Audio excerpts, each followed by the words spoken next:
We are delighted to announce that the Neurodivergent Experience has partnered with RTN Mental Health Solutions. With up to a 5-year waiting list for autism and ADHD assessments via the NHS, and that's even if you get a referral from your GP, getting an assessment in the UK has never been harder. So if you're like me and can't wait anymore, going private may be the best option for you. RTN offers online assessments for kids aged 6 right up to adults, with prices starting at £900. To make it more accessible, RTN can offer payment plans up to 5 months. You can access their remote services from the comfort of your home anywhere in the UK, and RTN offers group and one-to-one counselling, a private route to access ADHD medication following the assessment, and will even fight for you if your GP doesn't accept the results. So if you live in the UK and can't wait to get an assessment, go to www.rtnmentalhealthsolutions.com and use the discount code RTN23, making it even more affordable for all of our listeners to get an autism and ADHD assessment.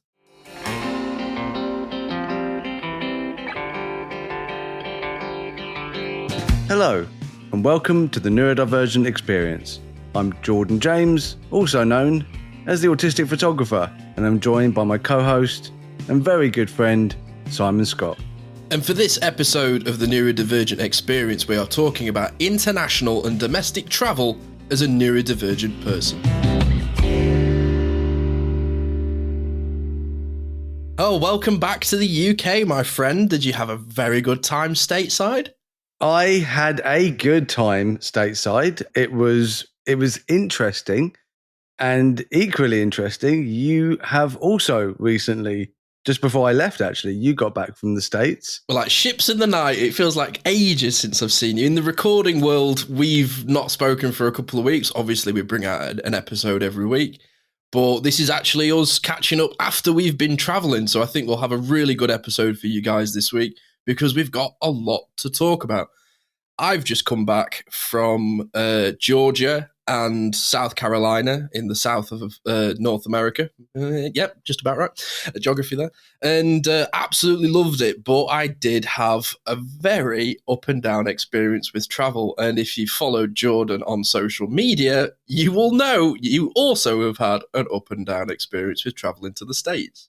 It was insane. Like, I still look back and go, what was that man thinking? Like obviously he wasn't thinking.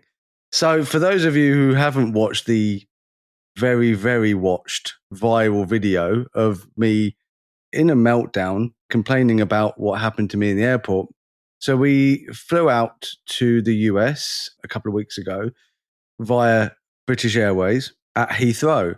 And we had ordered special assistance, as my wife and I needed special assistance. And we're walking up to the special assistance desk. There's literally no one in the queue. There's no one there. There's 3 desks, not a single person. And we're like, oh, wow, this is great. That's what you hope for, you know? Yeah. So we went to, walk up to the desk. And as we're walking up, I'm all happy. And suddenly someone says, stop right there. And I'm like, what? What's happening? Like a command, like stop there. Like really aggressive, like immediately aggressive. And I was like, what? What's going on? And I looked over and it's just this man standing there in like a uniform. And he's like, yeah, just wait there. And then he carries on talking to the people he was talking to. And I was like, wait a minute, what do you mean wait there? He beckons Sylvia over to his little desk, his little power-hungry desk. And he's like, do you need a wheelchair? I want to get into this at some point. I do think the accessibility badge, because that's what it is, it's an accessibility badge. Accessibility isn't just physical. The accessibility signage, just being a person in a wheelchair, that is really screwing up anybody with invisible disabilities or anything different, any different disability. So you could be deaf, you could be blind, you could have all sorts of disabilities, and yet you are not counted as disabled because you're not in a wheelchair. And the people in wheelchairs are counted as being so disabled that people don't even bother addressing them. They only address the person pushing the wheelchair. Yeah. This is a real problem and it needs to be fixed. But anyway, back onto the story. That's a whole nother episode. That's a whole nother episode. So Sylvia goes over to him and he's like, well, what's wrong with you then? And Sylvia's like, oh, we're autistic. What's wrong with you then? Christ. And Sylvia's like so innocent. She's like, oh, well, we're both autistic. And he's like, okay, fine. Oh, good. We've passed your examination. Aren't you the freaking Balrog of the airport? You shall pass. And you shall get your flight on time. Yeah, you're allowed this. And I'm like, I know I'm allowed this, you Burke. But I didn't say anything nasty. I just said the actual fact. I just said, and I didn't approach him because I was quite far away. I just sort of said to him, I was like, you shouldn't ask that. You're not allowed to ask that because he's not. He's not allowed to ask that. He's not allowed to do anything that he did. And that was made clear to me later. He shouldn't have done anything he did. I said, you're not allowed to ask that. He was like, that's my job. And I said, I don't care. You're not allowed to ask that. You're doing it wrong. Yeah, literally, you're doing your job wrong. So I just turned around and I'm like, well, I've told him that he's doing his job wrong. So that's my day done. And I headed straight towards the lady at the check-in counter, so we could check our bags in. And all of a sudden, out of nowhere, this man has chased after me and has gone, you can't talk to me like that. I demand an apology. So I have two reactions to this. One, I have a meltdown and that guy is in trouble and so am I. Mm-hmm. Or two, I just completely go into my shell and I become a child. And I went for option B. Like I said, these aren't really options. It's just whatever happens at the time. But at the time, I wasn't feeling aggressive. I wasn't feeling angry. I was actually really excited. I was really happy. I was thinking, oh, this is going to be a lovely experience. I'm really looking forward to this. I had the usual anxiety, but it actually wasn't as bad as it normally is because I'd booked the special assistants. Everything seemed to be going right. You made accommodations. Yeah, I'd literally had it all figured out, but this man was the kink in my chain of armor. I just went, what is happening? And I just panicked. And I literally just beelined straight for the lady. And I said, excuse me, we're autistic and this man is chasing me. Yeah. I said, I don't know what's happening. Can you please help us? And she just went, go away. To the guy, go away. That's and the I was response of somebody who's had to do that before. Yeah, this guy's a problem. And she knows it. And the look on her face, she just looks so fed up with this man. And she was like, just ignore him. Literally just ignore him. Don't worry about him. And I was like, it's a little bit difficult to ignore a man, an authoritarian figure, or at least he thought he was, chasing me, and shouting at me. And the thing is, at an airport, if somebody shouts at you and they go, stop there, you stop. Oh, God, yeah. There is a lot of anxiety around the security of airports from my experience. Anyway, I feel like I have to be on my best behavior at all times, because I'm afraid I'm not going to be let on my plane. Literally. Yeah, there is that fear. So anyway, I said to her, we've got special assistants. And she said, yeah, I can see from your ticket, everything's fine, really nice. And I started chatting with her and I was talking about my photography and I showed her my photography and she was, because I was just trying to sort of calm myself down so she could see that and she was being so nice. Sylvia had just gone. Oh, she just gone. She had shut down completely. So I was like, okay, I've got to do this. Like she just didn't know what was going on.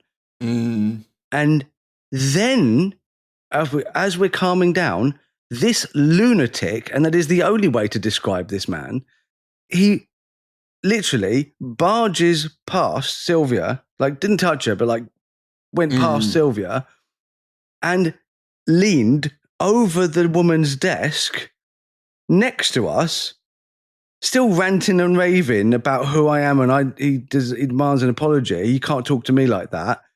Looks at the screen and says, I'm taking your name down. Which is illegal as far as I am concerned. To do what? Because it's none of his business. Oh, and I was thinking, what is happening? I started getting genuinely scared.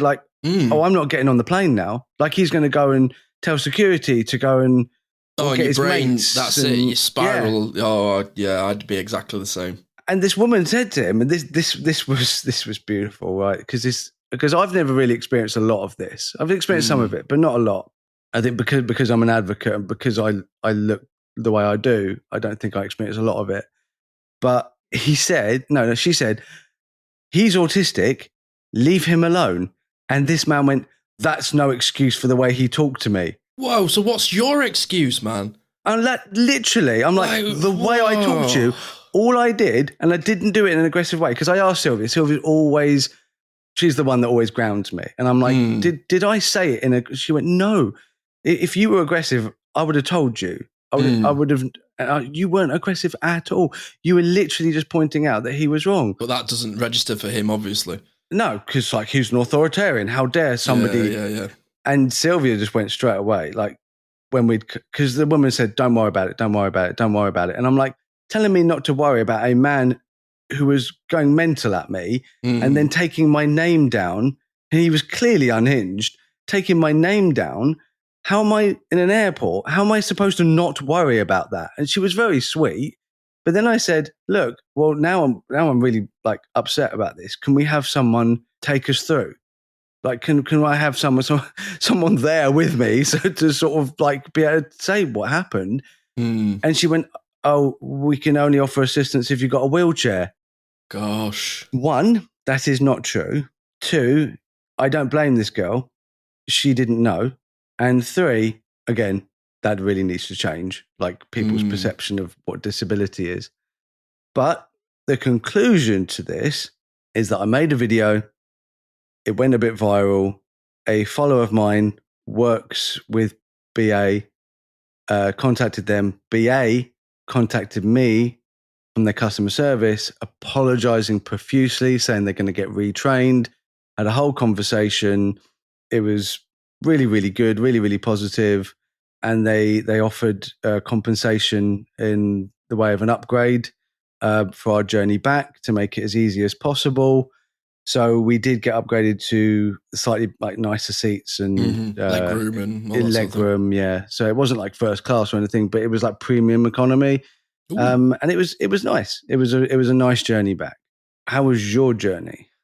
So I love traveling. I love going to new places and exploring things. Like it's something that I really love doing. Yeah, we love it too. I always feel most myself when I'm away. I feel like there's like zero expectations of me. People don't know me, so I can just be myself unapologetically. It's why I love going away. And I find it's the sitting still that kills me. It's the being sat still for really long periods of time, being in the window seat, feeling like if, you have to get up, you've got to get through people.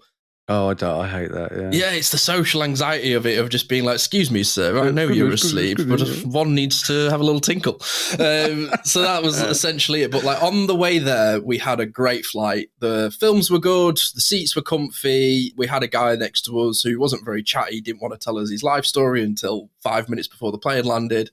Ideal. We were sat on the runway for what felt like 45 minutes. One thing I will say as a Brit, fair play to us, we are very good with our airport systems in the sense of it's organised, they've got the machines. Every single time I fly into America, dude, there is like 4 flights that come into the airport and there are 2 people manning the desks. And there just seems to be an infinite empty row of desks. And they'll wave you forward and they look like they're about to eat you if you say anything wrong. I hate getting into America. I feel like I'm in trouble until I literally like get my cases and get out. Yeah, I was shocked. We had like fingerprints taken. Yeah. Did you find the flights on the way there after this? Did you feel a bit like riled up? Did it take you a while to like chill out on the plane, or did you find it all right once you were on it? I think we were getting over it. I think after I did the video and I was able to talk about it, I felt better after doing the video, because I think that when you're in that situation that's so horrible, that you do start feeling really alone, like no one cares about you. Like this is just you against the world. I didn't even have to complain to BA. Someone complained on my behalf. I'm incredibly fortunate to be in that situation. Like, I wouldn't have done a video because I'm not like big on social, but I likely would have called you and talked to you about it if that had happened I'd to have me. done a video for you. Yeah, basically. Like, this is happened to my best friend in the whole world. And you would have just seen me in the corner going like, yeah. That would have been the whole situation. But I was just going to say, like when we got into the States, and I was wearing the Lakers hoodie, and the guy was like, "Oh, you're going to LA?" I'm like, "I've just flown into Portland." What did you think of the airport culture? How they have like constant connection flights, and they'll just like jump on a plane for a few hours. Like, did you notice? It was like, folks around? Everyone go here, everyone go there. Yeah. Getting off. Yeah, I do not like getting on or getting off the plane. Depending on the plane itself and like the experience, that's an up and down. Sometimes it's good, sometimes it's bad. But for me, getting on and off the plane is always bad. Like, there's never a good, "Oh, I had a lovely time in the airport." That is not standing just like this with your neck cricked under the, baggage over you, just waiting for the people in front of you to just filter off the plane. You're all just like sardines, just like stood up, going, "Let me off the plane. Let me off the plane." I get alpha. I just stand up and I just like grow inside. And I'm just like, if anybody touches me right now, you are going to get an earful. But it never happens because, like, to be fair, like most people will just, "Oh, sorry. Oh, excuse me. Oh, yeah." And that immediately makes me like that. And I think I'm very much a person who reacts to how people are around me. If people around me are just like really cool and chill, and like in a gym, in a gym, you've got lots of really big testosterone-filled guys, and women who are, working out, but everyone's really, really pleasant. And, you've got guys who are like 3 times my size and lifting like 100 kilos with one arm. And you go over and they go, "Oh, have you finished with that bench?" They're like, "Oh, yeah, no problem, mate." Oh, yeah. I have that at jiu-jitsu, yeah. Where they literally, I'll have a guy that'll pretzel me up and he'll be like, "You're right there, mate." I'm like, "Yeah, I'm fine, absolutely fine, yeah, great." But no, it's traveling in the States is wild. I absolutely love their cars. Like, I don't know what kind of car that you guys rented, but me and my dad, we had a Jeep Wagoneer, and we had to use a step ladder to get into it, basically. And it was, yeah. But it was so comfortable. Like, it had air conditioning, like, in the seat, and it was great, like, being sat up really high. Like, both me and my dad, I don't know whether it's because we're short or what, but we both seem to get tight backs if we sit for too long. Maybe it's Did you have a booster seat? No, but basically, yeah, we both basically had booster seats. But it was really weird because, like, the console in between us was like 2 feet apart, so it was like we were sat like there was like a middle seat in between us. Where Did you have to have like a radio to communicate? Honestly, it was huge, absolutely huge. Like, everything seemed to be bigger. But no, yeah, this is the thing, is I absolutely love travel, but it's the getting there. Like, I always find on a plane, my ears are the big sensory thing for me. I find the constant humming on a plane and the air pressure, like my nose will flare up and all my sinuses. Like, I always have 100%. sinuses if I fly for too long. So like the flight that I did was like 8.5 hours. I find the cold as well a little bit tough. Like, if I get a chill, I feel like I can't get warm. But yeah, the flight on the way there was absolutely great. Really enjoyed it. The flight on the way back, not great. Getting through Charlotte Airport was a pain in the arse. I knocked over a coffee within 10 minutes of getting in there, and then my laptop wouldn't charge properly, so that kind of set me off a little bit. Yeah. So it's little things, isn't it? It's the little things, dude. And then we were on the plane. Everything was fun.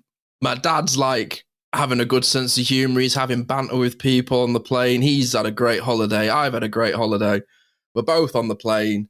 I'm just half falling asleep. I'm really aware I need sleep. And I find when I tell myself I need sleep, my brain goes, "Are you sure about that?" And it just doesn't happen. It's like I just force myself awake by trying to sleep. Nice and chilled, laid back in the seat. I've watched a good film. Just about to doze off. So is my dad, with a full glass of red wine in his hand, which then just goes limp, and he pours it down my leg. Now, there is 2 things I hate in this world, Jordan: being smelly and being wet. And I got both. And I had a proper little mini meltdown. I had a real good stim in the dark, and my dad was like, do you want me to just do a lap of the plane? I was like, get away from me. We'd had the most great time, had like really close, really bonding. Like my dad's like one of my, he's my best friend.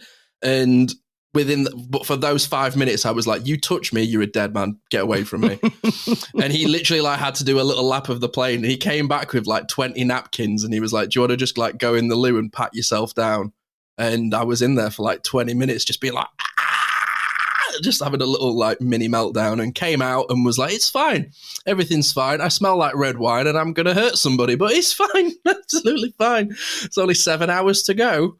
So yeah, I didn't get any sleep and I was really grumpy for about 3 days afterwards because I just felt like I just couldn't get it like out of my skin. Just felt like this constant like, oh, get it off me for days afterwards. So here's my question is like, every time I have a bad experience, I just go, I do not want to do this again.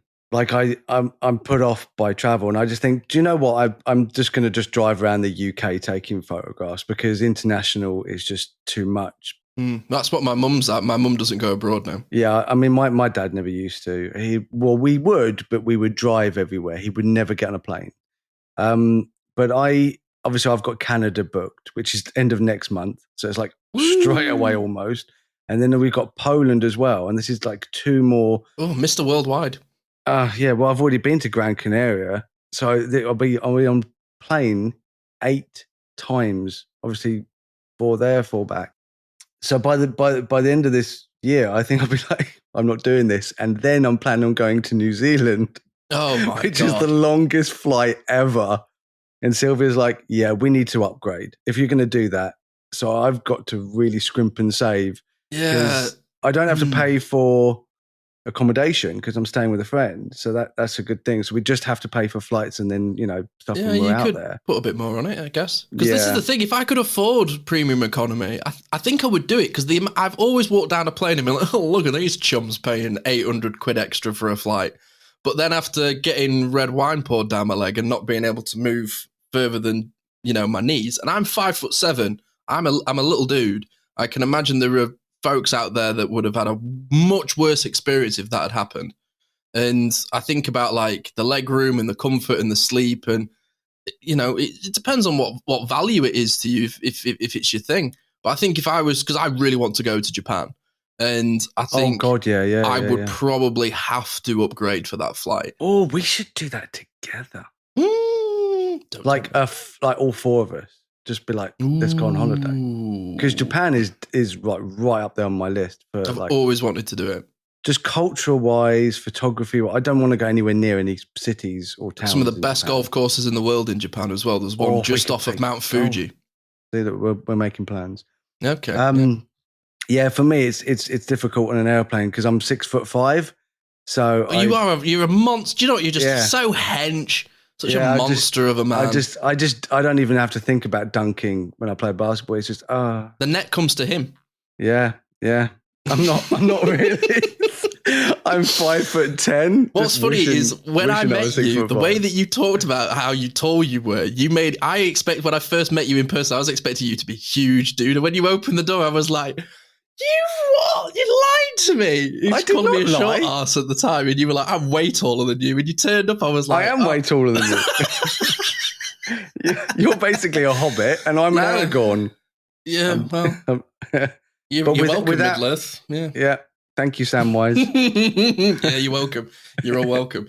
Yeah. So yeah, there's a lot of traveling for you. Obviously, thinking about the premium economy. Have you done like long bus journeys or train journeys? Because in my early 20s, I've done like 24-hour coaches and don't know how I did it looking back on it. I definitely want to hear about that. But the longest journey I've ever done, apart from the time I went to New Zealand beforehand, is traveling to Poland via car.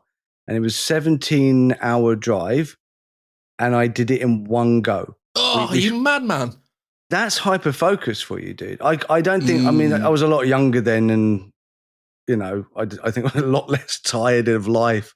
I couldn't do that now. I'd have to stop off halfway. I just would. But once I started driving, I just hyper-focused. I was like, I'm just going to get there now. And apart from like stopping for the toilet or stopping for food or I think I stopped for half an hour just so I could just have a break.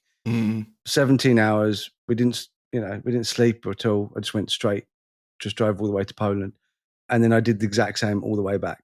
But I was like, I'm not doing that again. So now we fly to Poland, we get someone to look after the dogs, because that's why we did it, because we took all the pets with us. Makes sense. But now I'm just like, no, it's just, I can't do that again.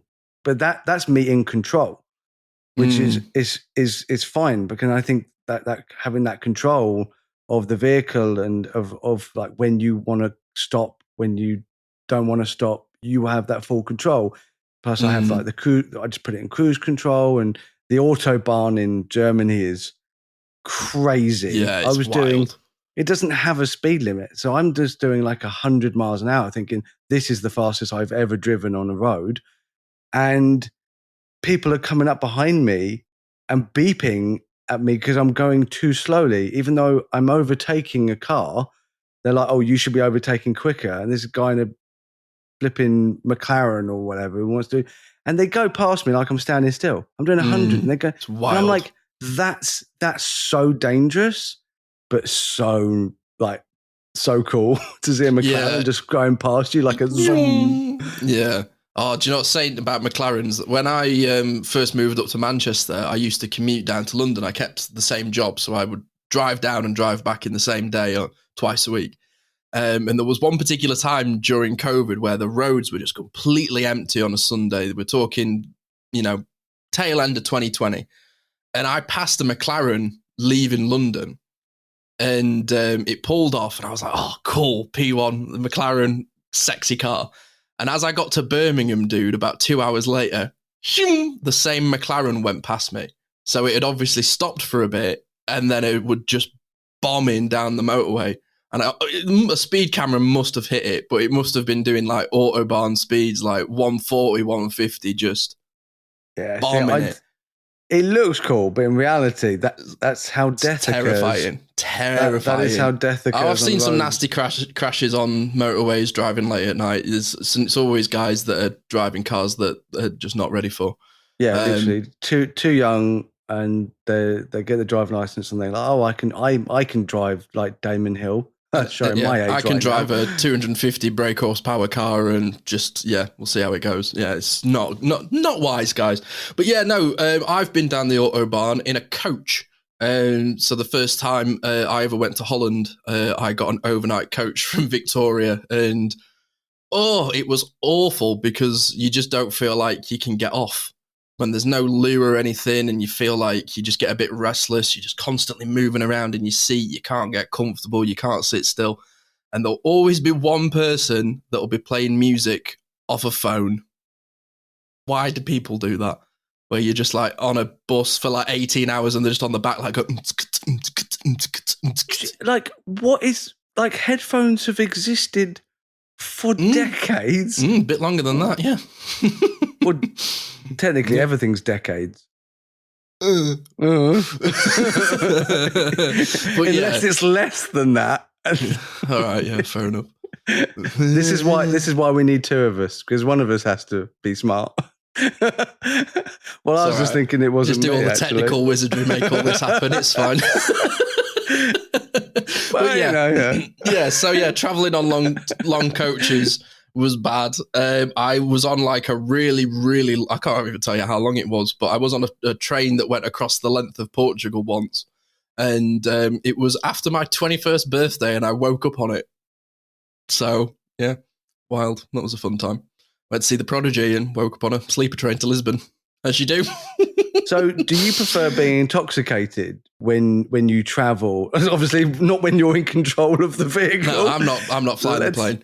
No, I'm not driving a car like no, we're hammered. talking planes and, trains. Yeah, exactly. When you're sitting and because for me, as soon as I got on the plane, I was like, beer me, just bring me beer. And I sort of downed a couple of beers and it was nice. I was like, oh, that's great. Yeah, I like a drink on the plane. But I also have that thing of like, right, I don't ever want to be drunk or too inhibited because what if there's an emergency? Yeah, I get that. I totally get that. Because there's that rule, isn't there, that's like 1 in the ground's worth 3 on the air. I think it's something to do with the altitude. It affects the oxygen in your blood and can make you more drunk. Not sure if that's correct, but I've heard a lot of people say 1 on the ground's worth 3 in the air. So I didn't feel that drunk after 2 beers. Because when we flew out, the guy who was sat next to us, he had 2 bottles of wine before we even took the seatbelt signs off, the little miniature ones, and I bet he had 4 or 5 of the little mini Jack Daniels. Whoa! And he seemed chill, but I was watching him, and I'm literally counting up the units, timesing it by 3. I was like, this dude is lit. He's hammered, but he seemed really chilled. But I hear a lot about this. People like, especially when I listen to like American podcasts and stuff. People talk about like taking an Ambien or something like that before they fly, and I'm like, well, so that relaxes you, and that's a really good idea. Me, I had my ADHD meds, which obviously that helps me. Relaxes me, yeah. Mm-hmm. And some coffee. Weirdly, coffee has the opposite effect that it does on most people. It actually relaxes me. Yeah, it chills me out. Common thing for us with our completely different wired brains. So I want to be relaxed, but I want to be wary of like, oh, if there's an emergency, I'm on it. Mm. And I think that's like that autistic sensibility. We want to be sensible because we want to be prepared. Like there's that preparation thing.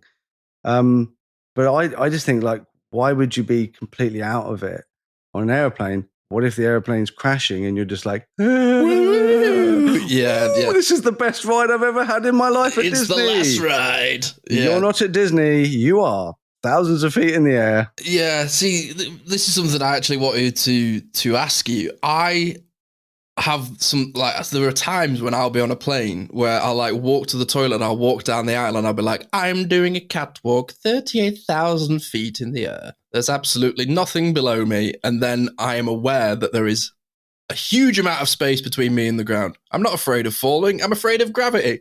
And was just like, this could come flying down at any moment, even though I know it's not going to. And you're more likely to have an accident in a car than you ever will on a plane. 100%. I still have that moment where I'm on a plane and then suddenly I go, I'm in a tin can that is a torpedo that could fly to the earth. And I do have this I do just get a little bit worried and I have to chill myself out a bit. Bro, there are people listening to this on an airplane right now. Sorry. I'll just be like, thanks, Simon Scott. I didn't think of that. Really Sorry. Appreciated that. Disclaimer to all of I hope you're having a wonderful journey. If you look to the left of your window, there are no gremlins on the wing. There are definitely gremlins. There are definitely gremlins. It's us. We're the gremlins. We're the gremlins listening to it. Yeah. Yeah, so I find actually if I have caffeine on a plane, so normally I'll have a black coffee or I'll have a Red Bull or something, that, like we've said, really chills me out. And then I kind of just like binge films. I watched like some old sci-fi films I'd never watched before, which was kind of cool. Do you watch the programs on the plane? Obviously, this is only for long-haul flights, but do you watch the programs on the plane? Or do you bring your own, like a tab? Because I've got my tablet, which is like 3 times bigger than the little screen I got. Yeah, so when I flew to Charlotte, I kind of broke it up. So the first hour I watched an episode of Shogun that I had on my phone. And then I edited our Brett episode. Nice. For a couple of hours. That killed a few hours. And then I just started watching a couple of films. I watched Arrival, which is one of the Denis Villeneuve films, which is really, really good. I think you'd enjoy that. And then they had like a couple of Disney films and Pixar films. I think I watched Inside Out. So I just did things like that. Just kind of zoned out a bit and it just got a few hours sleep. Yeah, to be honest, it's just killing time. It's the sitting still though that I find difficult, and turbulence as well. It's like I don't get frightened, but that drop of when your stomach goes a bit like, ooh, that can really unsettle me, and then I feel like I just need the loo for the next however many hours. I know, yeah, that woo. Yeah, and your stomach goes, and then it like that fight or flight thing kicks in where it's like, you need to run, empty everything, and then that's it for the next like 2 or 3 hours. I feel like IBS just kind of kicks in. Going back to when you were saying about the sound and humming, I completely agree. It like for me, it definitely, I hate it as well. And also if there's like a baby screaming or somebody laughing, like high pitched laughing, Anything unexpected or loud, or even like the toilet flushing, which sounds like the earth is coming to an end.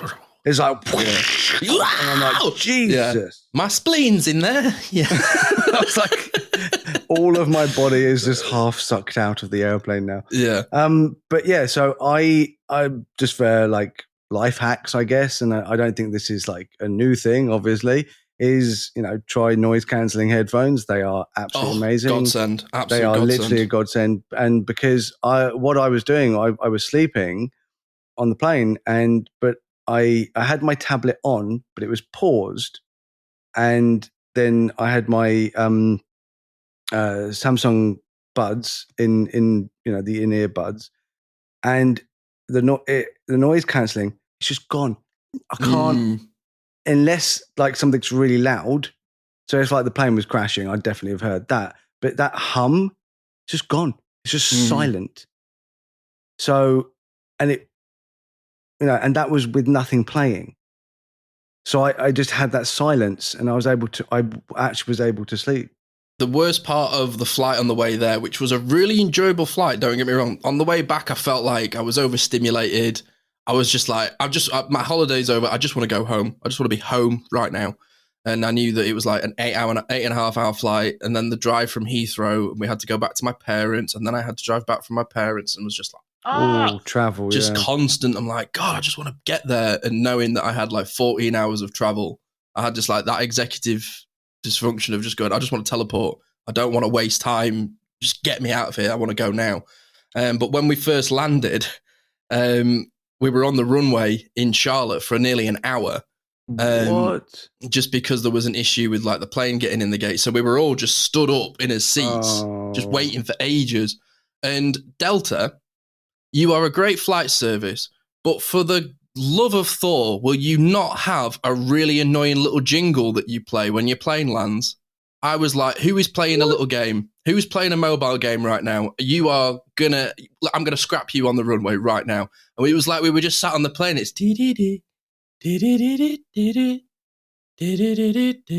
like elevator music. Yeah. Like, why? Yeah.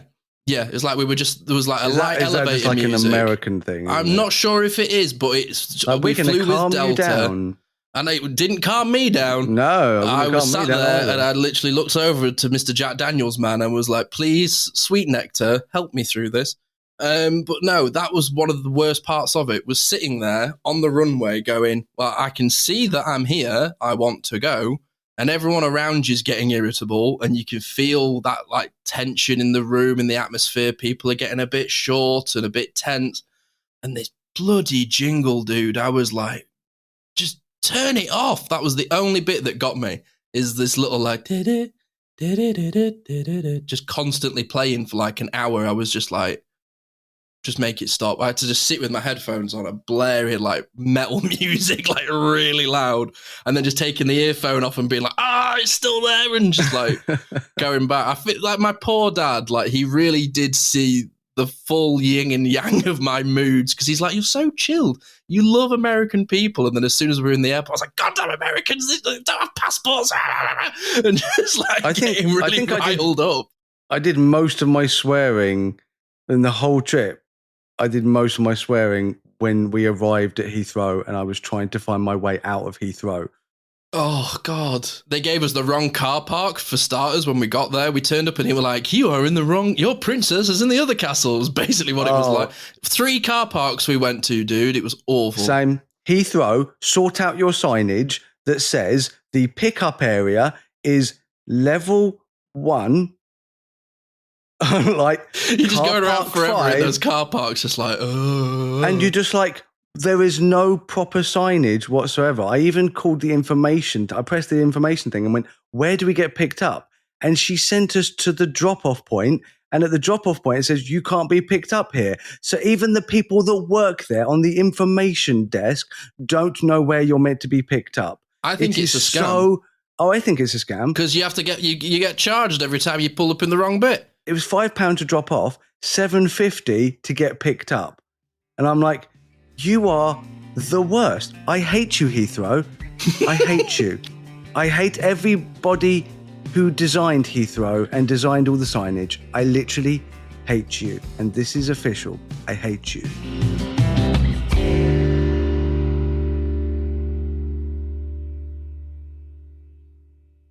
Before you could get special assistance, before assessment and diagnosis, how did you find queuing in like getting through customs, like doing the security and being in a long queue and watching people faff around, and you're like, come on, get on with it. Okay, so we had kids. We had kids. No. So when you've got kids, you have the same thing. Like at Gatwick, because I'd never been out of Heathrow before. I always went Gatwick because Gatwick's like 15 minutes from my house. I'd much prefer Gatwick to Heathrow. But yeah, when we went to America, we had to go Heathrow. When we go to Canada, we have to go Heathrow. I'd never been to the States. That was my first time. Normally, we would just go to Poland or go. I think we went to Malta. We went to one of the Canary Islands with the kids. But when we're traveling with the kids, it was super easy, barely an inconvenience, because you have the same rights as like disabled people. You could just go through that. That like at Gatwick, they actually have a disability entrance which again they don't have at Heathrow. So you have a disability entrance where you go through security and have your bags checked and all that for only disabled people and people with children. And it's so good. And Heathrow should learn a lot of lessons from Gatwick, because Gatwick is by far the best airport. And I still have a lot of anxiety going through Gatwick, but like as far as like doing Gatwick in general, again, drop off and pick up is the same point. It's £5 each time, but I'm just kind of just getting used to that. It's the same at Manchester. Manchester's really good as well. I see that. Yeah. An airport that is good is a much much better experience. I still hate airports, but like I hate it less at Gatwick. So, but yeah, Sylvia and I did a couple of trips, just the two of us, and it's horrible, and I just standing in queues with people like really close to you. And the thing is, it's not that I can't do it. It's not that physically I can't do this, because I have to do it. You have to do it. It would just mean that experience, which is not particularly pleasant, even with the disability access, as we found out, it just made it so much worse. So I was just constantly on edge, and this is like before any of my like ADHD meds or anything like that. It was just horrible, which is why we'd only ever do it once every 4 or 5 years. I think like in the entire time that Sylvia and I have been married, when the kids were little, we had Sylvia's mum would come over from Poland and look after them so we could go away for our anniversary. And we did it for our 10-year anniversary and then our 15-year anniversary. So it was a 5-year gap before we even tried it again. But I think it's hyper-focus can be an incredible thing, as we have discussed before. And I think as far as like traveling, that having that thing to focus on is integral for me to get through that thing. I mean, Star Trek was probably written, like Gene Roddenberry was probably neurodivergent. We keep doing this to people. It's like, you're one of us. Yeah. Like we just keep thinking, I just can't wait for beaming to be a thing. We could just like beam from here to there and just cut out all the in between. But yeah, that hyper focus is basically like a beaming. It's like, I can see that I'm going to get there. And nowadays it's photography for me is that beam just to get me. So what is your, because I have a feeling I know what you're going to say, but what is your like hyper focus? I'm just going to get through this. It's like FOMO. It's like if, because the fact that like the trip that I've just been on, it's essentially for my 30th birthday. You might see the little flag in the background if you're watching the video, but I've just been to the Masters, which is like the holy grail of golf. Yeah, love it. So it was it's probably the best thing I've ever done. It was amazing, absolutely amazing, and that's so good. That's traveling for me. It's with a goal in mind.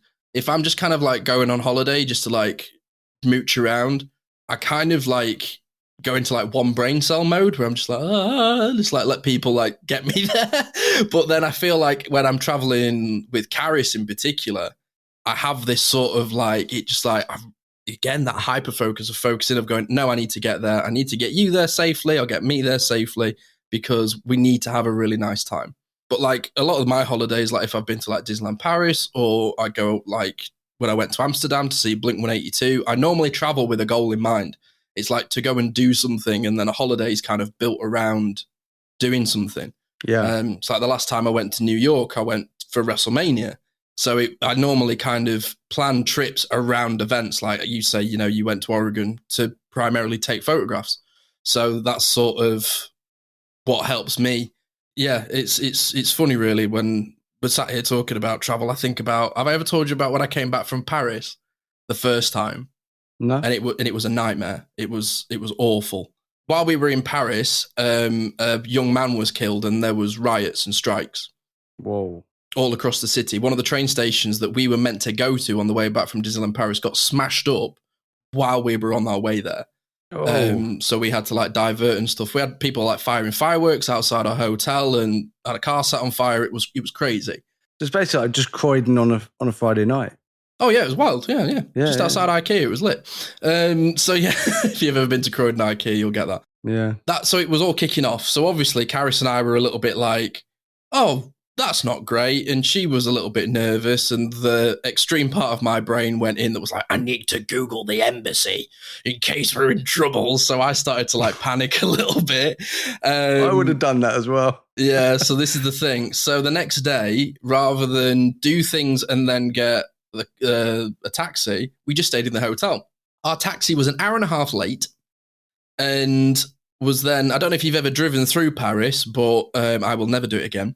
It's one of the most stressful things I've ever witnessed. The whole time you're just like, whoa, watch out, wow. It's like people just nearly hitting you, cutting you up. There's like no control on the roads. It's wild. I know absolutely exactly. wild. Yeah. Our taxi driver is already an hour and a half late, and then he decides to go to the opposite side of the city to pick up somebody else. And this other couple gets in the car, and they were an elderly couple, and we were smushed into this car. I was in the middle seat without a seatbelt. What? In 30-degree heat, no air conditioning. So I'm already struggling. Do you know what time we got to the airport, Jordan? 50 minutes before our flight. Dude, that is disgusting. I jumped out of the back of the Uber. I slid over the bonnet of another car, threw the suitcases out of the back. I was full meltdown. And I slammed the boot on the head of the driver because he didn't get out of the way quick enough. I didn't even apologize. I was like, screw you, out of the way. We got into the airport, dude, and the queue for the baggage was out of the building. And I was like, we're not getting on this plane. And then obviously my brain started to accelerate. I was like, there's bloody riots here. We're going to be stuck here. We can't get a hotel here. Like, oh my God, what's happening? And I lost it. Bawling my eyes out, flapping my hands. I was gone. And Karis was like, it's okay. I'll sort it. She went off to the desk and I calmed down. In the time that she walked to the desk and walked back, she had a meltdown. Oh. We get put to the front of the queue, get pushed through. 20 minutes before our flight, we get to the passport thing and we get to the queue and the woman in front of us is watching Netflix on her phone and she's just like umming and ahhing and stuff and she's got two kids with her. The two kids go to the counter and the woman's going, oh, hello, children. Oh, you're beautiful children. Oh, let me take photo of your children for you. Starts having a photo shoot and we're like, we're trying to get on the effing plane here, lady. And literally we ran through the plane and we were the last two people on the plane. As soon as we got on the plane, they shut the doors. And I sat down and literally I was like, boom, boom, boom, boom, boom, boom. I was so stressed out. That sounds worse than being awful, shouted out by a lunatic in an airport. It's the worst experience I've ever had on a plane. No, I literally got on the plane, drenched in sweat, shaking. And then the bloke next to me dropped his headphone and was like fumbling around. And he slapped my leg and was like, can you move my leg? I'm looking for my headphone. And I literally threw my headphone off and I was like, say please. And he was like, oh, sorry, mate. I was like, yeah, I've had a bad day. You don't let me take it out on you. And he kind of like put his headphones on. I put my headphones on. And Karis is sat at the window seat like, it's all right, babe. It's going to be okay. Just like stroking me. I'm like, it's only an hour flight. We'll be absolutely fine. And I was like, get off the plane. Get me off the plane. I know this is going to be a different episode, but where would we be without our better halves? Prison. I don't doubt that for a second for both of us. We'd have been doing a podcast from prison. This would be like, this is the Neurodivergent in Prison podcast. We'd be doing the podcast, so you just hit boo-doo-doo, your call. There's 2 minutes left. We're like, right, we've got to wrap up, guys. No, genuinely, honestly, once the filter goes, dude, I have to be so careful. It's like I black out and I kind of come round and I'm like, I just really hope I didn't upset anybody it's going to come back and haunt me in that time. But yeah, wild. We've covered airports and planes. Great bit of advice I want to give everybody is if if I don't care if you don't go, oh, I'm not disabled being autistic. The fact is autistic people have multiple disabilities. All of us have different disabilities. All of us different abilities. But don't ever feel ashamed of booking special assistance. You are entitled to it. As if you're autistic, any neurodivergence is counted as something you can get special assistance for, and you can get the sunflower lanyard. You can get it in different colors. It doesn't have to be green and yellow. I've seen them in different colors. I saw a black and white one, which I thought, oh, I fancy that. You don't have to wear them around your neck. You can put them on a bag. They just have to be visible. I hang mine on Pooh Bear, so he's on the back of a thing, but it's visible. After what I went through, I just put it around my neck now. But you shouldn't have to make it visible. You can pick them up online where you have to pay for them, unfortunately. But if you go to Gatwick Airport, and I think Tesco's as well, if they have them available, you can get them for free. But they don't ask you what your disability is, which is where I learned that you're not allowed to. Because in Gatwick, they said, no, we don't ask. We're not allowed to. So it's all a trust thing. So don't go and get one if you don't have disabilities, because that's naughty. Don't take advantage of the system. But we deserve this, because the fact is disability is disability. And don't ever be afraid to just go and say, look, I'm disabled. I have an invisible disability, or I have a physical disability. I need a lanyard, please. And they will just hand them out, especially in Gatwick. They are really nice in Gatwick. I never had a bad experience because I keep losing mine. So I've got like 5 of them just hanging around the house. But Sophie's used it. Sylvia's used it. I've used it. But booking special assistance as well, I've learnt. I learnt my lesson with that when I didn't do it once, and that was not fun. But yeah, sunflower lanyard and booking disability. You don't have to prove anything. You don't have to send any paperwork. You just talk to somebody, and most people are really, really great.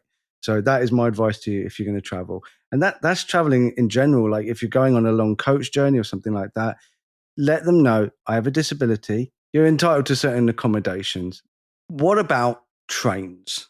Because I know that trains are like a big thing for autistic people. We love trains. I'm pretty sure we love trains. Being on a train. Love a train. Yeah. We just don't like being inside the train.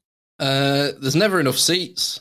There's always loud people. Why do people eat fish on a train? Because they are Satan. It's just wrong. I was on a train for 10 minutes the other day, and a lady sat down, a seat in front of me, and she went, do you know what everyone's going to really enjoy right now? My tuna sandwich that's been in my bag for 6 hours. Oh, I love a tuna sandwich, but not one on a... You've got to be aware. No, you've got to be aware of people around you. No, like other people exist. These people weren't around me. Again, people that jump on trains that have had 4 cans of Stella. No one cares that your football team may or may not have won a game. Keep it to yourselves. No one cares. It's like, I do not need to listen to, baby-voiced TFI from 2003 through your Sony Ericsson Walkman. Give it a rest, guys. As somebody who lived in London for 8 years and had to get the Central Line and the Northern Line to work, people, we can see you. You are in public. I have seen a grown man at Liverpool Street Station take his shirt off and have a shave on a tube. I have seen somebody take a full Wetherspoons full English breakfast from Liverpool train station and eat it on the tube. That's actually really, really cool. No, it's not, John. But seriously, there having your breakfast. That honestly, crazy. Like the amount of times, don't get me wrong, guys. I've been on trains at Waterloo Station, coming in from my night out at 5 a.m, and seen people go to work. We've had that exchange where we're like, yes, we're both in the wrong. We're both having a horrible time, but here we are. And I just don't get how people just are on trains and they go, screw everyone else. I'm going to do what I want to do. I think that's people in general, like even driving. Like people, I like people driving are just awful. Like, oh, I don't need to indicate. I didn't need to use that thing that's literally next to my fingers while I'm driving. The official way of telling people I'm turning. Yeah, because I'm such a selfish. Oh, Uber drivers that pull in and then indicate are my favourite. My absolute favourite. It's just like, I'm just going to turn in here and, I'll indicate just to let the people know that are already around the corner that I'm coming. Yeah, great. Thanks. Bolting the gate after the horse has gone. Yeah, basically. You're just like, well, you've already turned, so why are you now indicating? People that don't use their lights in the dark or in foggy weather. Wild. It's absolutely... So actually, Jordan, this is giving me a good thought. So do you spend much time in London at all? Do you go to London often? No, I deliberately avoid London at all costs, except for going to a few places in London, which I love so much. I just will go there. And one of them is the Natural History Museum. Of course, love it I there. adore the Natural History Museum. It's easy to get to as well. Yeah, very easy to get to and I'm used to the journey. So it's a very, very easy thing for me to do. And I make sure that I go after 9 o'clock. One, because it's like half price. Because in Euston's the crazy before 9 o'clock. Yeah, the prices of trains are horrific. It's cheaper to fly to Manchester from London than get a train. Yeah, literally, it is horrific. And before 9 o'clock, you've got like everyone going to work, and that's just I cannot deal with that. Crazy. I used to have to do that every morning. I know. I've done it when I've done training in London for my job, like fire training or first aid training or just like general security manager training. I've done it and I hated it, and it would ruin my day because I'd go there in the morning. I'd be so stressed out from the walking around London. It's not just the train. The thing is, I actually don't have an issue with trains at all. Like I like going on a train, so in the train. On a train, not James. Like right at the top, yeah. Yeah, literally. So please, everybody stop saying on a train and on a plane, because you're not on it, you're in it. So I'm guilty of that as well, by the way. I'm not sitting there going perfect, but I'll be editing the episode and I'll be like, how many times does it say in? Yeah, 100%. Yeah, I need to start saying it because I can't say in the spectrum, so I'm in a plane. Yeah. So I'm in a train and I like it. I love going on the Bluebell Railway. It's like an old steam train and I love it. Steam trains are cool. Yeah, steam trains are cool. I like trains. I like going on trains. I just don't like people, like large crowds of people, as like I don't like them anywhere. And on a train, you can't go anywhere. It's not like, I'm in the city and it's really busy, so I can just walk off somewhere, then go to a park and it's quieter. You're on a train, you're on that train for an hour, hour and a half, 2 hours, could even be longer, and you are just and people are coming off and people are coming on and people come off and people are coming on and it's stopping and it's beeping and traveling. Okay, so my worst thing ever on a train is the tube in London. I haven't been on tube anywhere else except for Paris, and I don't really remember. I just remember it being quite dirty. It's the doors, the old school doors. You have to literally unhook them and slide them and stuff. Yeah. But it's the squealing as from the brakes as you go round bends inside the tube is the most horrific sound I have heard in my life. Yeah, it happens just outside of Camden on the Northern Line, and it's what used to wake me up. That's how I knew it was my stop. It like, it's horrible. So actually, I've just got a question for you, Jordan. One of the most stressful things I find about getting on a train is when I get on a train abroad, because I don't understand the language. I'm like, is this my train? Is this the right train? Is this the one? You're on the platform and it pulls up on time and you're like, is this the right one? Is it going the right way? And I will have anxiety until the moment the train literally goes boom and pulls away in the right direction. Like I have a fear that it's just going to go in the wrong direction. So how do you find navigating a city abroad then? So say if you'd like been to Paris or you've been to like Krakow or Warsaw in like Poland or something, how do you find public transport when you're abroad? Because I hate it. I just rely. I'm like, my kids are pretty good at it because obviously they don't have driving licenses, so they're always on buses and trains, and like my autistic kids are like better at navigating like public transport way more than I am. Because I'm good at it, but I get really anxious. I'm so used to just driving everywhere. I'm so I need to go there, I'll just drive there. I need to go there, I'll just drive there. I'm so used to just driving wherever I want to go. Using public transport for me is a rarity because I won't drive into London because that's insanity. Yeah, it's nuts. So, and I've got such respect for anybody that has to do that as a job. I've got so much respect for you. I used to do it twice a week, dude. I used to drive to Millbank Tower from London. So I used to do Manchester to basically to Heathrow and go straight down the A40 to Millbank Tower, which is bang opposite Westminster. So it used to be like hellish getting there. Everything's 20 miles an hour. There's cameras everywhere. Everyone's weaving in and out of you. You're crossing lanes all the time. It's do you find that as soon as anybody gets inside the M25, the circle that is the M25, anyone that gets inside there just automatically becomes just a nutter, just angry and just aggressive? Yeah. The best example I've ever seen of it is in Good Omens, where he's like, "Oh, we designed the M25 as a pentagram."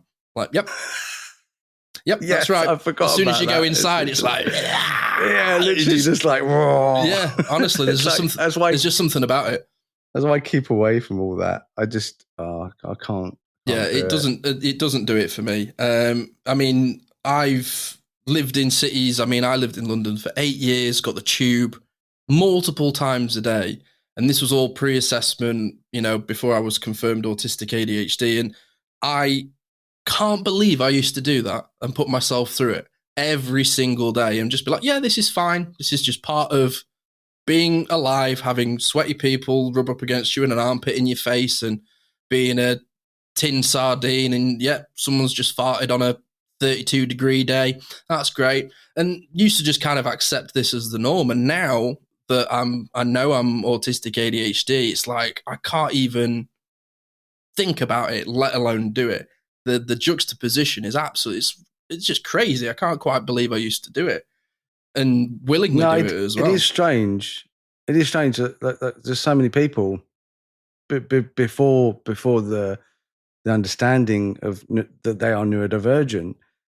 They just go through life just battling and they don't even realize they're having to battle so much because they're just, well, this is my life. I have to do this.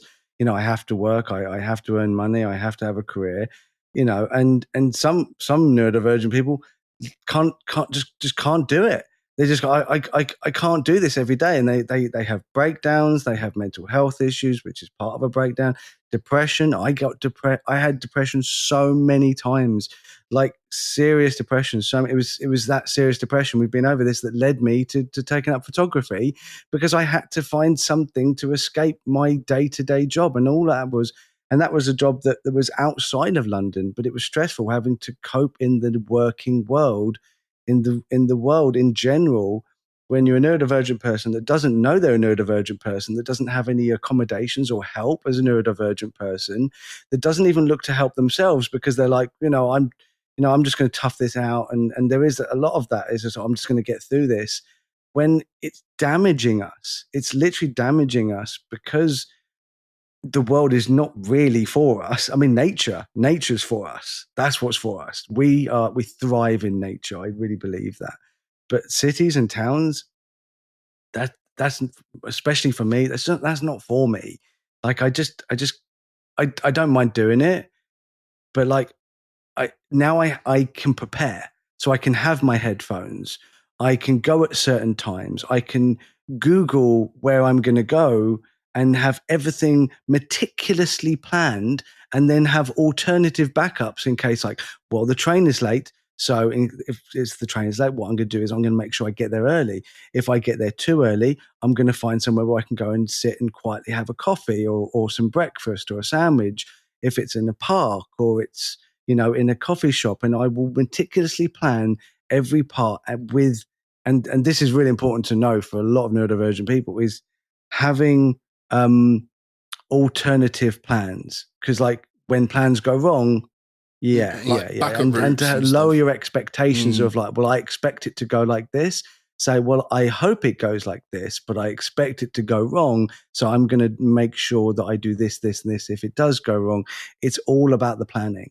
So, but I didn't do that before I understood that I was neurodivergent and understood that I needed these plans. No. Yeah, I would just be like, react. well, I'm like everyone else and I'm just going to get on with it. And everyone else obviously has these problems, but they don't. And that's why I would have meltdowns. That's why I'd be moody. That's why I'd be angry all the time, just angry, angry, angry. And I'm like, I hated being angry all the time. I hated it. This is my base mode. My base mood was just anger and then happiness on top of anger. It was just anger was just my level. It was just constantly just woke up annoyed. Yeah, because you knew you had to do it again. And well, I was already like, I had a spoon deficit. It was like I wasn't using spoons, I was earning spoons, and that's where it's. Well, this is why, I mean, I've been offered like positions in London through my job and say, oh, would you like extra training and you can move up in the company? And I've gone, no. I am in the countryside working at a data center, and it's perfect. It is perfect for me. The idea of the thing is, the idea of going to London and working in London is not what bothers me that much. Like, I know how to do my job and I could probably do it in London. I don't want to, but I probably could. It's the fact that it's like I would have to do that, but I'd also have to get there. And that journey there, and then the anxiety of having to have that same journey back, everything in between, which would be my work, is already ruined by those two journeys. And that's why I was like, I don't think that I would be very good at my job because I'd be too stressed all the time and it would be really bad for my home life. Yeah. And overall, I think it would just be terrible to. But I know like neurodivergent people that thrive in those conditions. Oh, it's the chaos, isn't it? Yeah, they thrive in those conditions. They grew up in those conditions. I grew up in the middle of the countryside. We had 27 houses on our entire estate and not another house for miles. Our village didn't even have a shop. We just had a pub and a church. I had to go to the next village just to go and get like sweeties or like a bakery or something like that. And that was like 20 minutes bike ride. You think like, I was just about to say, you know, back in the day, a long distance used to be a 20-minute bike ride, and anything other than that was a trek. And like, because that's what it used to be like for me, because I grew up in like Doncaster's essentially loads of little villages with miles of fields in between, and then there's just a town centre. So I've lived in the town centre and I've lived on the outskirts. But it's funny what you were saying, Jordan, about living in a city, because I currently live in Manchester, which is a lot quieter than London, but it is still a city. And I feel like when I was younger, I was like, I want the big lights, I want the big city. I've grown up in like a countryside town. I want to be in the room where it happens. I want to be at the forefront of everything. And for a period of time, I did. But my God, the damage it did to me, it just drained my battery with my mask and over-sensory light stimulation. And now I'm finding Manchester busy and I'm craving the countryside again. I don't know whether it's because I'm turning 30 this year. I'm entering that stage of my life, but I'm now craving nature constantly. I want to be near trees. I want to, I have a balcony in my apartment.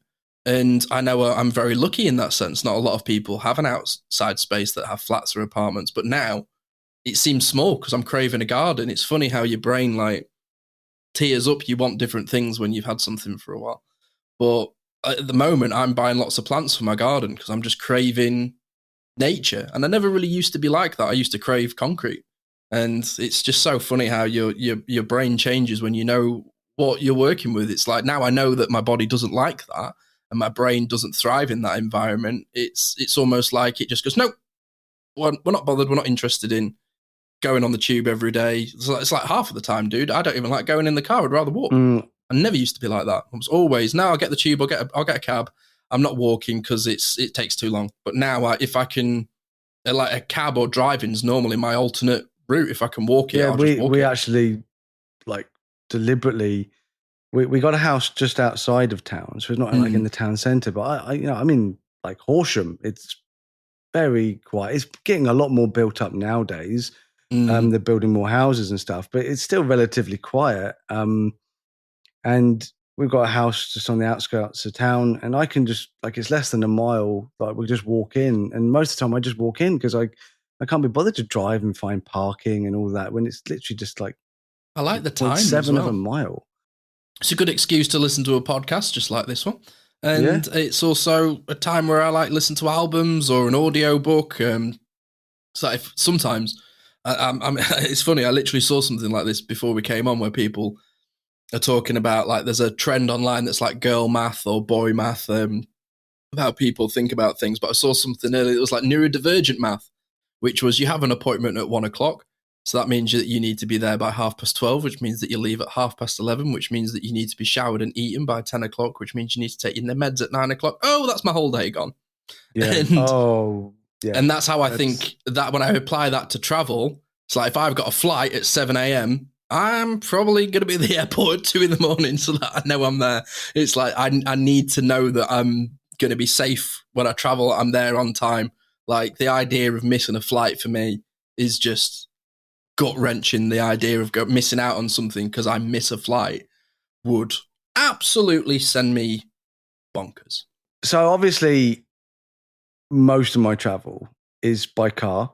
I think it's certainly easier for me, but it's getting harder and harder. So what is the furthest you've ever driven in one go? Obviously, I went to Poland, as I said. But so what's the furthest you've been? Ever driven in one go? Just one go. Like, obviously stopping every now and again, but like, I've got a destination. What's the furthest you've been? Because in the UK, for me, it was Scotland. So I did like 9-hour drive back from Ben Nevis. Oh gosh. So I've been in a car from Doncaster to Cornwall, which is like 7 hours. I've been on a bus for like 18 hours. But I've never driven. I've never just like bum driven. I'd say maybe like 5 hours, 5.5 hours without stopping. And that's just quite that's average now. Chilled. That's an average drive. That's the thing that amazed me about America is that they're like, oh yeah, we'll just pop to the next city over. It's 150 miles. They're like, oh yeah, I'm just around the corner. It's only 100 miles. It's like when we were talking to Summer and they were saying, oh yeah, just the local shop's like an hour and a half drive away. And I was trying to explain to somebody when I was in the States how close Liverpool, Manchester, and Leeds are together. And they were like, that's like basically the same postcode. It was like, it's not. It's a big distance, but there's a big population. And I was trying to explain to people like how driving in the UK is so congested. Like when we were in the road in the States, there was so much room between all the cars.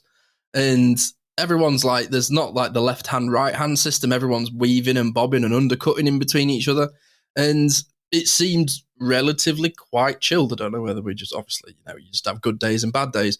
But yeah, I would say that I think the longest I've driven would be about 5.5 hours, maybe 6. Would you say that's long? No, because I get into hyperfocus and just zone in. Good. So get in your car and drive down to my bloody house, which you promised to do, enough. And I have gifts for you. Ooh! I'm not sending them. You've got to come pick them up. I've got multiple gifts for you. Oh, I love being your friend. This is so nice. I've got a gift right here, and you can't see it. Hello, you're so cute. You can't see it. Is it an animal? No. Oh. Right, okay, fair enough. It's alive in my mind. The thing is, it's not a case of the drive. I can do the drive, my friend. Unfortunately, it's the time. No. It's getting the free time. No. Well, if I don't see you in a week, I'm selling breaking this off. Yeah. No. That'll be the end of it. Screw you, buddy. But no, fair enough. I take your point. No, you got to come around my house. That's a must. Anyway, so car travel, train travel, we covered these. So traveling 2 places we've covered. I want to talk about like the destinations. So what is the what is the most interesting country you've ever been to? Like the one you just, when people go, oh, I've been there. So when you say I've been there, and people go, oh, wow, yeah, no, I've always wanted to go there. That sounds amazing. What is that one place for you? Well, genuinely at the moment, if I tell people I've been to the Masters, I either get an FU or I get that's really cool. That is really cool. Genuinely, I had my hat on when I came back and somebody was in the bar and they went, "Oh, somebody bought that for you." I was like, "No, I got it myself." Nice. And they were like, "Oh, F you." And they just walked off and I was like, "Yeah, F me." But so yeah, I would say probably like events that I've done. Like I've been to WrestleMania in New York. I've been to Pebble Beach to watch the US Open in California. So they're like the things that I kind of Golf related. Sports related things. Yeah. Yeah. But some of the most interesting places I've ever been to, I've been to St. Lucia in the Caribbean, which is really beautiful, really, really beautiful place. And the people are awesome and the food's amazing. That's a great experience I've had. I really enjoyed Croatia. Being on holiday there, it amazed me, like the architecture. It's a lot of castles, like Game of Thrones is filmed there and things like that. Amazing pizzas because it shares the med with Italy. Although Italy's somewhere I've been to I went on a ski trip to school in the north of Italy, but didn't really feel like we were in Italy. So you are well traveled then. Yeah, I've been very lucky in the sense that thanks. I've son of a bitch. Anyway, I've been lucky in the sense that I've done a lot of traveling. I had grandparents that used to live in Portugal, so I've spent a couple of weeks of summer there until I was like 12, 13. So I've done a fair little bit across Europe. I've done the East Coast and West Coast of America. I've done Florida, Disney like a couple of times when I was a kid. But yeah, for me, it's the events, it's things that I've traveled to as like big experiences. I find that's the thing that I love doing with traveling. Like if I was to go to Japan, I'd make a real tour of it and see a lot of things and try and time it up with something that's happening over there. Or you and me have got. Well, I'm thinking like the spring with the flowers coming through. Yeah, the cherry blossom. The cherry blossoms coming through. Because I missed that. We went to the Japanese garden in Oregon, in Portland.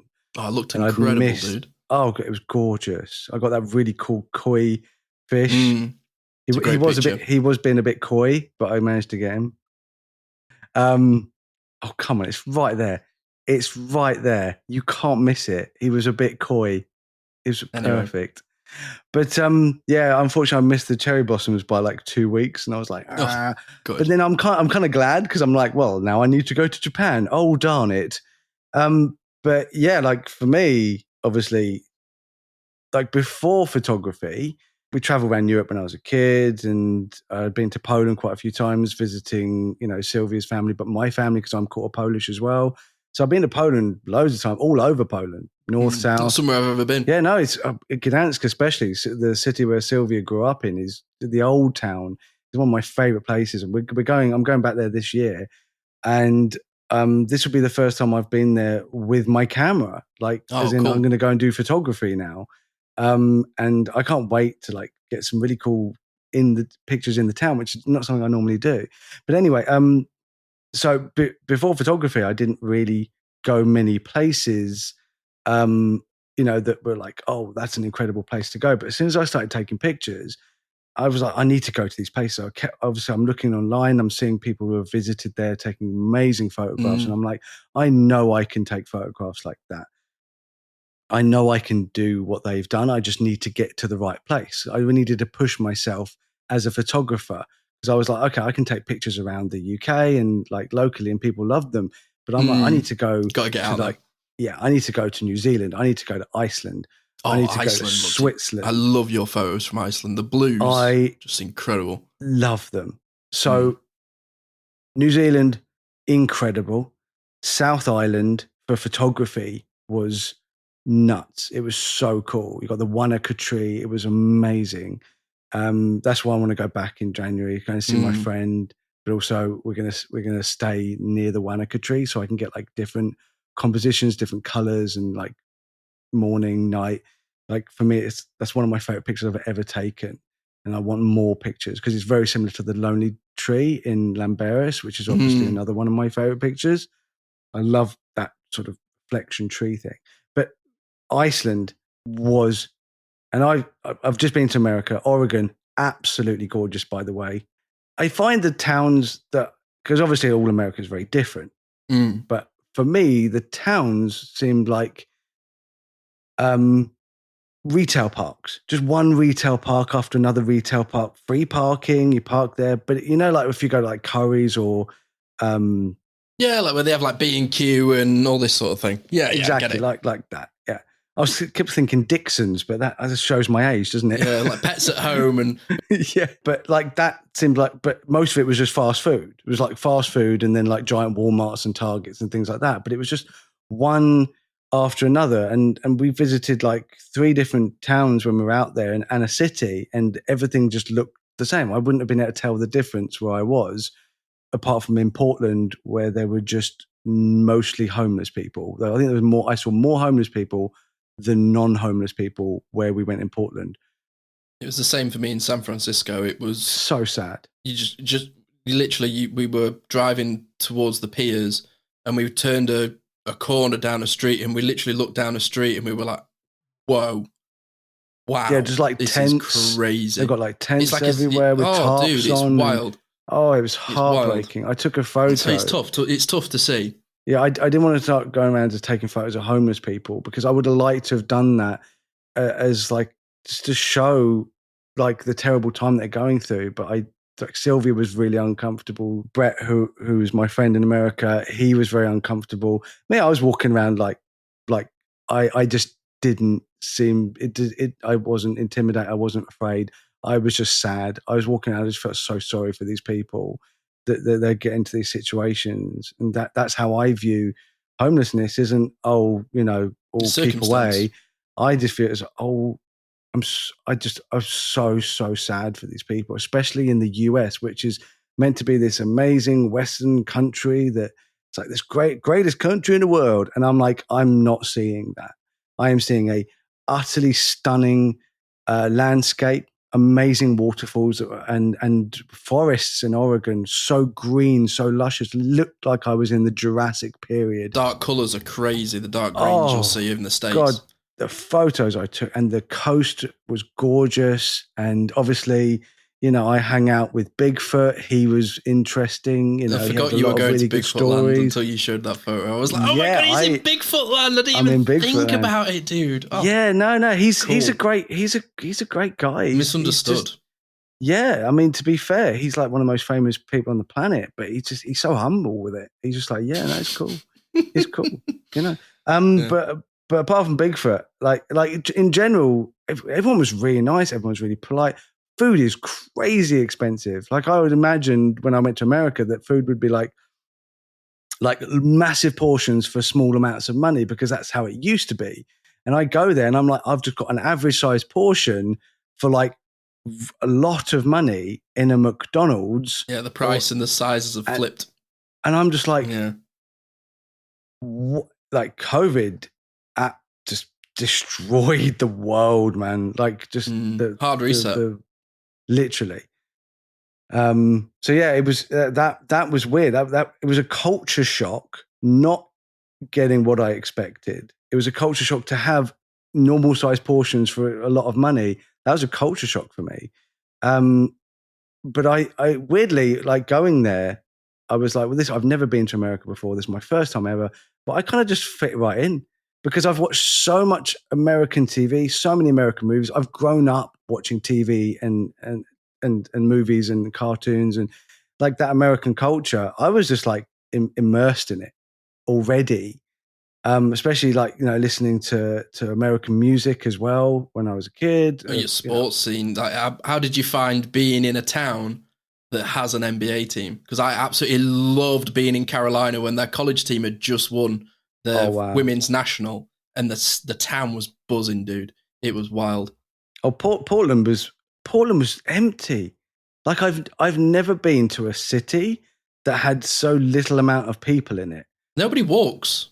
They're all in the cars. It's like you never see people just walking on the street or like walking in between places. They go from the car to the car park. Yes. Okay. So that actually explains it a lot, because we were walking around the whole place, and we barely came across anyone. And I was like, it feels all that scene that, in The Walking Dead, he wakes up and like there's no one there. And I was like, it feels like empty. But we went to the Portland Trailblazers Stadium.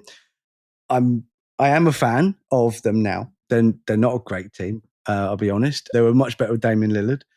But I went there and I got a Damian Lillard official jersey and some Damian Lillard trainers because I'd love Damian Lillard.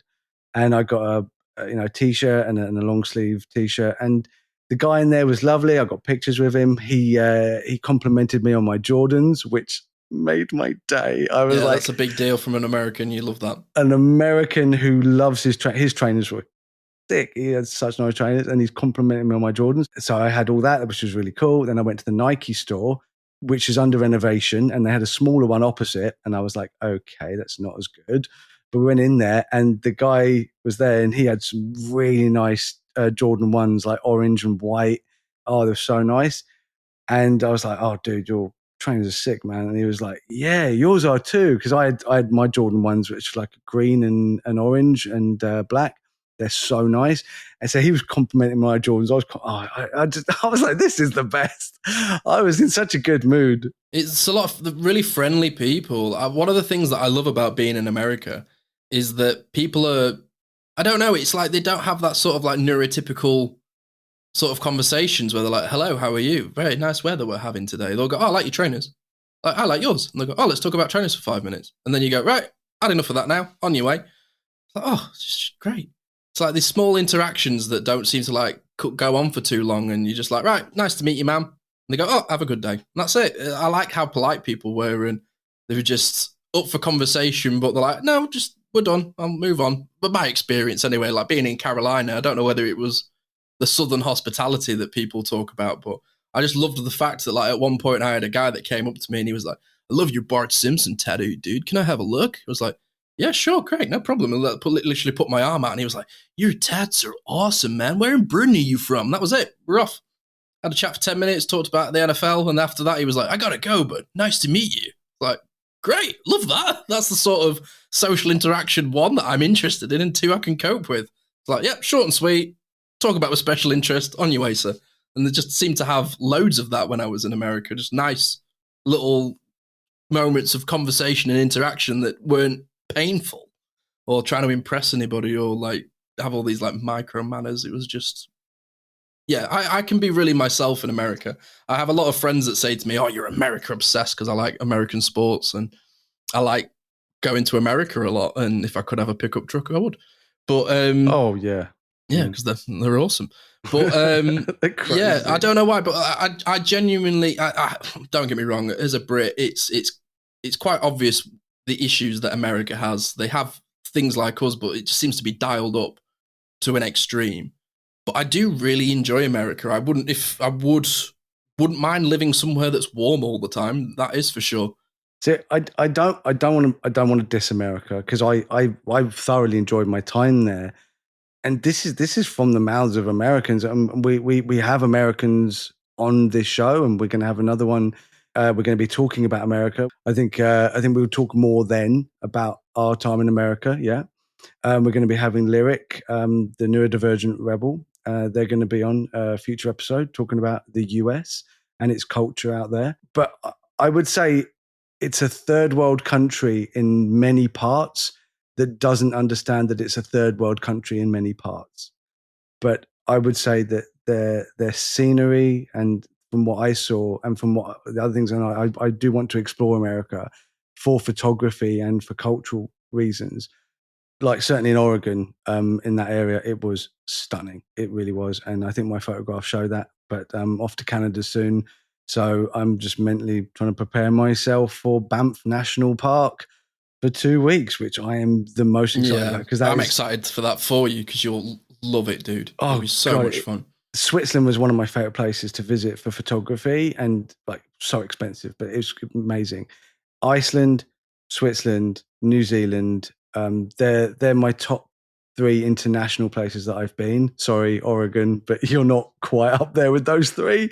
But I think Canada is going to blow all those out of the water. I really do believe that. The Banff National Park especially is going to blow all those out of the water, because it's just a giant version of everything that I love, which is the Lake District.